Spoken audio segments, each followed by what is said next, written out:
He has this quote, "I'm really getting very frustrated with the inability of people in positions of leadership to explain this effectively to their employees." So think about that. He's saying, I'm frustrated with the inability of people in leadership to explain effectively the benefit of working in the office to their employees. That is assuming those leaders want their people in the office. He is saying he's frustrated with their inability to communicate why they would want to be in the office. And I think that's the real key here. As business owners, we have to market the benefits of whatever the scenario is. If you're rolling out some new software in your business, you have to explain to everyone why this is going to be good for their life. If you're wanting people to come in and collaborate once a week or once a month or whatever it is, you have to market the benefits of that collaboration experience. If you want people to be effectively working 100% remotely, you market the benefits of doing that and you set up infrastructure that promotes that. But I don't think that there's a blanket statement on everyone needs to be in the office, everyone needs to work at home. There's a lot of companies that just can't work from home. What grocery store has a work from home policy? So a lot of businesses hear this debate and they just think like, oh, it's short-sighted that everybody's thinking that there's this debate when so many businesses in the world, it's not even an option to work from home. And so when we're just talking about knowledge worker kind of businesses that,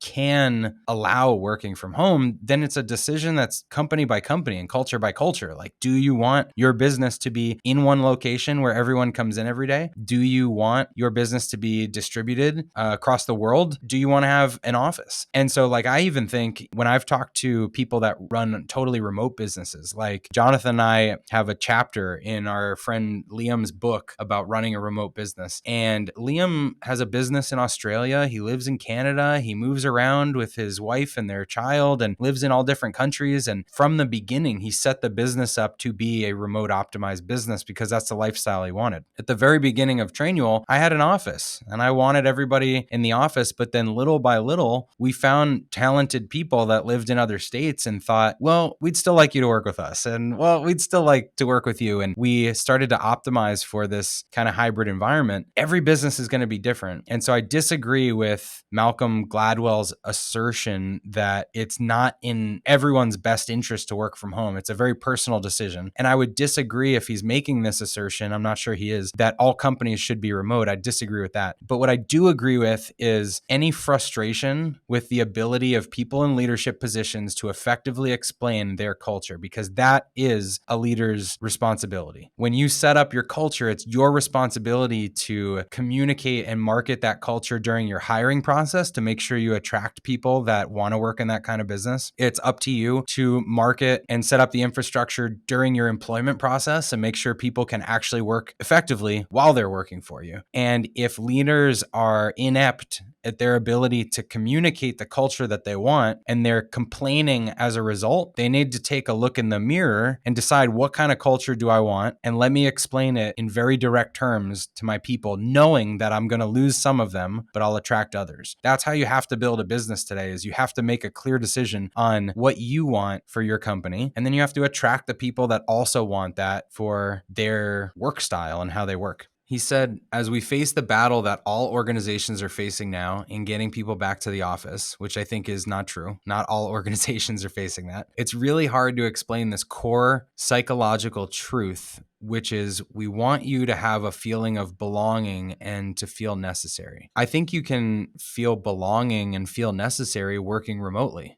I don't agree with the fact that you need to be in an office in order to feel that sense of belonging, necessity, community. I think every organization wants or should want their people to feel a sense of belonging and to feel necessary. I don't think you have this requirement to have a physical presence in order to cultivate those feelings. We have an office for people to come to when they want to. And actually this week right now, we have someone here from North Carolina and she's having a blast talking to everyone and meeting with them. But 95% of the time, she works out of state and it still feels like she belongs. It's up to her, the cadence that she wants to come and visit with people in person. And I don't think it requires a blanket across the board policy or consistency for every single person. I think the organization has to be candid and truthful with what they want. And then the individual has to know what they need in order to feel that sense of belonging. And as long as those two things are aligned, I think there's infinite spectrum of possibilities for how much you work remotely or in person. And, we can't make blanket statements. It's hard for him to say it's not in your best interest to work from home. If every single person in the organization works from home, how is it not in your best interest? You're not missing out on anything. And if there is an opportunity to come to an office, it's still their choice on whether they feel like they need that, if they're extroverted, if they like interacting. But, if a company is equitable in how they manage their local and remote employees, then no one should be disadvantaged by their decision to work from home. That's really their personal choice to get to make. As long as they're productive and they're aligned with their role and they're doing their work, I think it's a personal choice.